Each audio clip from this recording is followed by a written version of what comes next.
outra figura de grande admiração também, que é Paulo, Paulo de Tarso. Vamos lembrar do testemunho de Paulo em alguns episódios? Nós separamos aqui, em Atos dos Apóstolos, lá no capítulo 20, lá do versículo 22 em diante. Ele diz assim: agora eis que, constrangido no meu espírito, vou a Jerusalém, não sabendo o que ali me acontecerá, senão que o Espírito Santo me testifica de cidade em cidade que me esperam, cadeias e tribulações. Porém, não tenho a minha vida como coisa preciosa para mim mesmo. Vou repetir a frase. Não tenho a minha vida como coisa preciosa para mim mesmo. Contanto que complete a minha carreira e ministério recebido do Senhor Jesus para dar testemunho do Evangelho, da graça de Deus. E agora eu sei que todos vós, por entre os quais passei proclamando o reino, não vereis mais a minha face.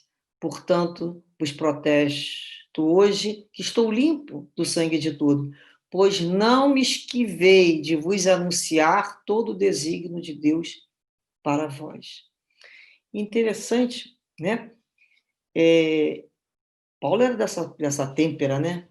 Dessa fortaleza, ele passa esse exemplo.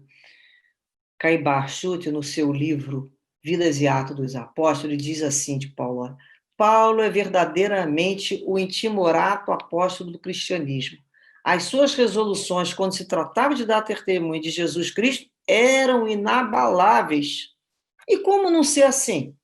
Se ele estava absolutamente convencido da imortalidade, da vida eterna e cientificamente certo da verdade que pregava e havia recebido do Senhor Jesus em espírito. Como não ser assim? E nós perguntamos a nós, e nós? Já estamos convencidos?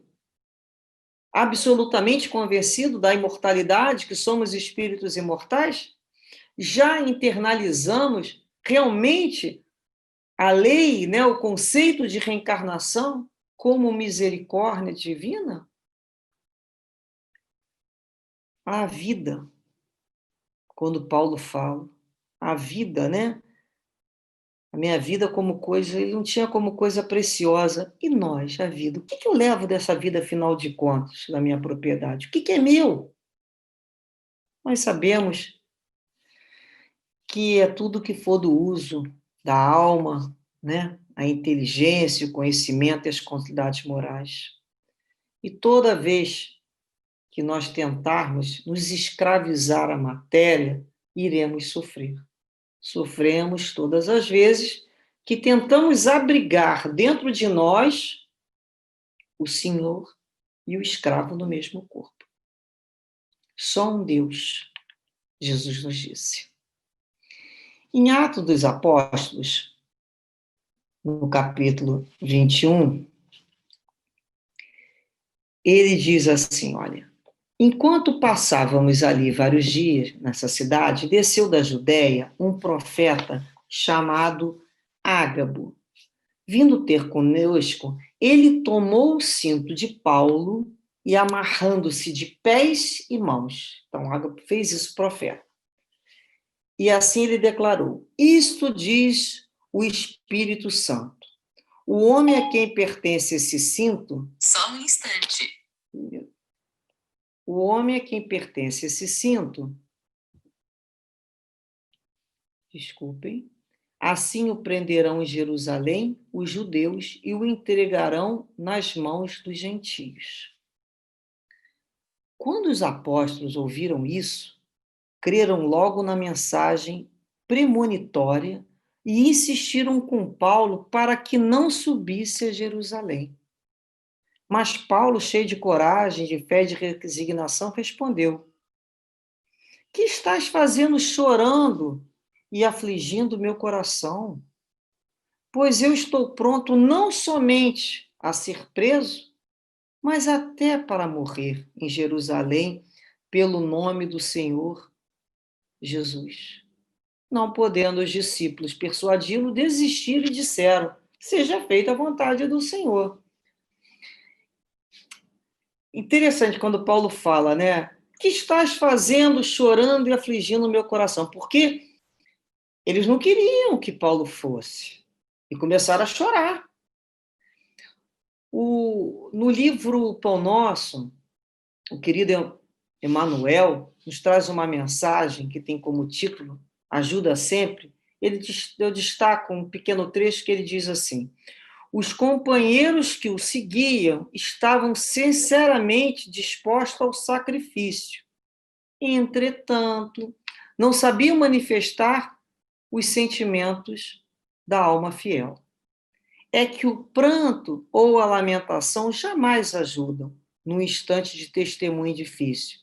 Quem chora ao lado de um amigo em posição perigosa desorganiza-lhe a resistência. Olha que instrução que Emmanuel nos traz, né? Como é importante nós nos mantermos ali amigos e fiéis, mas sem desespero, para nos organizar a mente do outro. Senão a gente leva o outro a perder aquele início, né, da coragem que começa a se instalar dentro de si. Então, nós vamos reparar que nesse Atos, nessa passagem do Atos, Paulo de Tarso, ele não aceitou, na realidade, fugir do bom combate, fugir da peleja. Pô, seus amigos estavam indo lutar, né, pela implantação das ideias do Cristo, indo para Roma. E ele? Ele não ia abandonar esses seus companheiros. Então, ele também lutava pela implantação da ideia do Cristo. Paulo apanhava e voltava para falar do Cristo. Quantas vezes Paulo apanhou? Ele poderia ter ficado ali numa daquelas cidades, né? Ele já tinha conquistado amigos. Ele podia falar: não é necessário, eu vou ficar aqui mais calmo. Mas não. O que Paulo tinha na realidade? Responsabilidade. Ele tinha consciência do compromisso que ele assumiu com Jesus e com os seus irmãos de fé. Ele tinha assumido um compromisso. Ele era o vaso escolhido e estava pronto. Não somente, como ele disse, para ser preso, mas até para morrer em Jerusalém, em nome de Jesus. Então, Paulo é o exemplo dessa vigilância constante, né? É aquele que consegue discernir o que realmente importa, discernir que nada é para sempre. Então, ele estava decidido a ser o verdadeiro discípulo de Jesus quando ele coloca o reino de Deus acima de tudo, da sua própria vida, se for necessário, foi o que ele falou.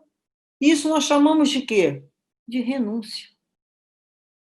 Ato de fé é um ato de coragem. Então, nós vamos observar, né? É interessante essa questão de Paulo, que lá da covardia e da impulsividade de um Saulo de Tarso, né?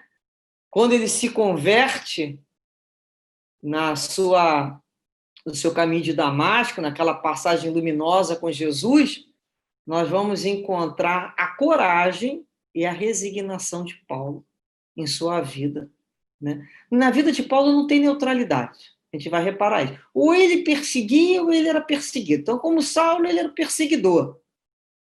Paulo, ele era o perseguido. Um, ele era o algoz, o outro, ele era a vítima. Então, não tem neutralidade. E é muito bem aplicado a esse espírito, né, essa alma de Paulo, as palavras que constam no Apocalipse de João, que diz lá no capítulo 3, ele diz assim: conheço tuas obras, não és frio nem quente. Oxalá fosse frio ou quente, mas porque és morno, nem frio nem quente, estou para vomitar-te da minha boca. Não tem neutralidade. Ele se posicionava. Ele foi capaz, sim, de perseguir, de condenar e de levar à morte.